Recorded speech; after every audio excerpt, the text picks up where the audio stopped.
Nice! You got a new watch for your birthday. Thanks, Grandma, you're the best. But wait, what are all these numbers? There are 2 sticks on this thing. I don't know how to read this. Your baby brother's thinking the same thing. I don't know, don't look at me. You've probably found yourself staring at this magical circular device in the classroom and wondered what it's all about. Well, in this video, we're going to be looking at the analog clock and learning how to read one. After this, you'll have a whole new meaning to that round plate on the wall with numbers on it. You'll be running to your parents excited to tell them about it too.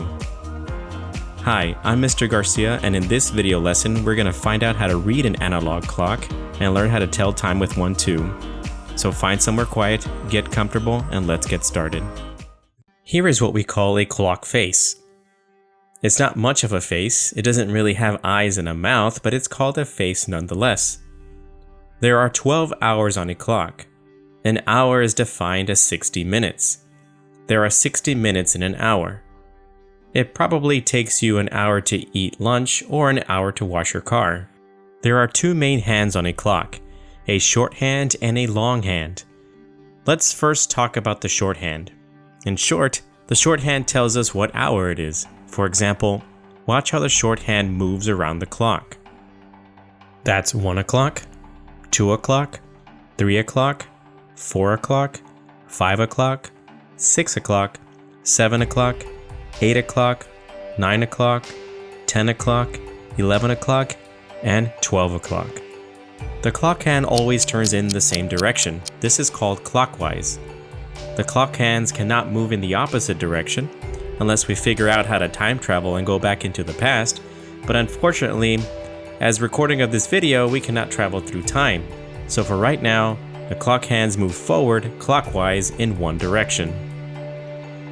What if the shorthand is between a number?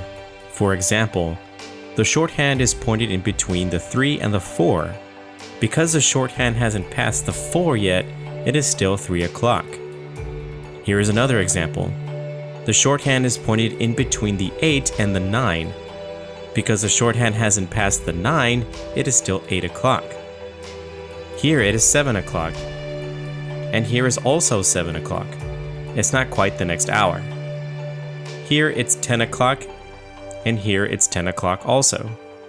There are 24 hours in a day, so that means that the shorthand goes around the clock twice. 12 is a very important number. 12 o'clock during the day is called noon. If it's past 12, then it's called afternoon. 12 o'clock during the night is called midnight. Midnight is also the time when the new day starts. Let's move on to the longhand, also known as the minute hand. The minute hand tells us what minute it is. A minute can be defined as a short period of time, like the time it takes you to put on your shoes or brush your hair.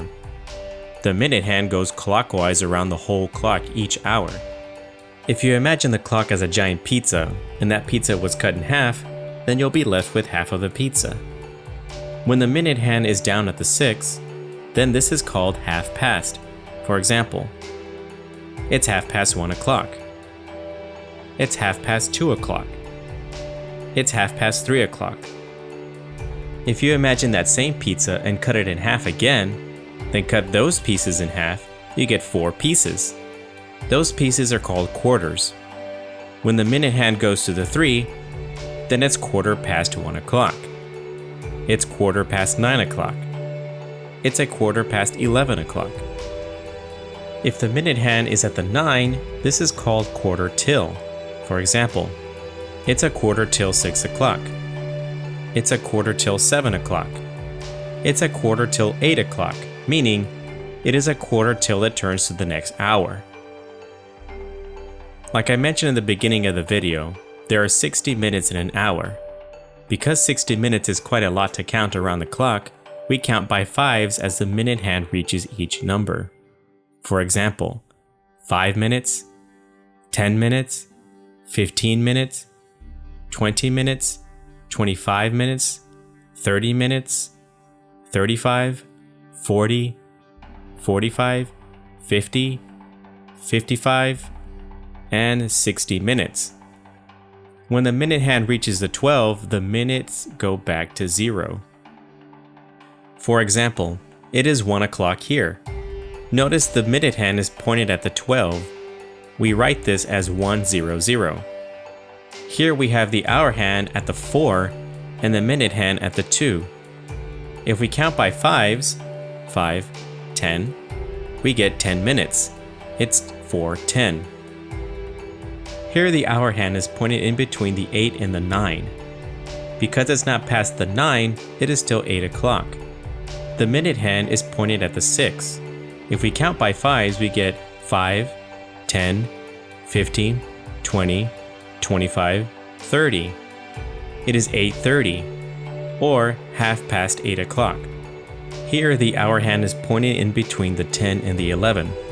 Because the hour hand hasn't passed the 11, it's still 10 o'clock. The minute hand is pointed at the 9. If we count by fives, we get 5, 10, 15, 20, 25, 30, 35, 40, 45. It's 10:45, or a quarter till 11 o'clock. And there you have it, the clock. There's a little bit more to learn about the clock, but this is a great foundation for you to get started with. Thank you so much for watching. If you have any questions, please let me know. You all are doing a fantastic job. Adios. See you next week.